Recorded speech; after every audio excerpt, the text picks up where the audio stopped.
Gobernu Kontseiluaren bileran hitzarmen hau onartu izanak, berretzi egiten dau aldundiak metroaren 3. lineagaz betidanik izan dauan konpromisoan.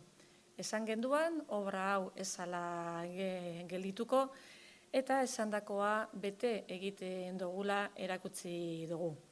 Obra aurrera doa eta finantzaketa dauka. 2013an, aurton, 26.960.000 euro inbertituko doguz. Martzoan jasotakoari hitzarmen honen bidez beste 15.400.000 euro gehiago gehituz.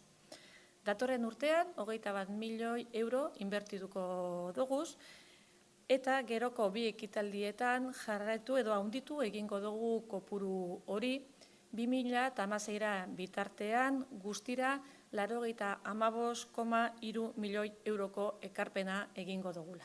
La aprobación de este convenio en el Consejo de Gobierno manifiesta o ratifica el compromiso de la Diputación con la línea 3 de metro.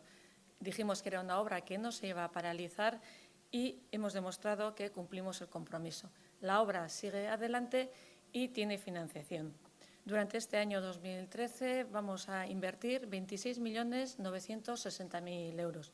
A lo aportado en marzo de este mismo año le sumamos a través de este convenio 15,4 millones de euros.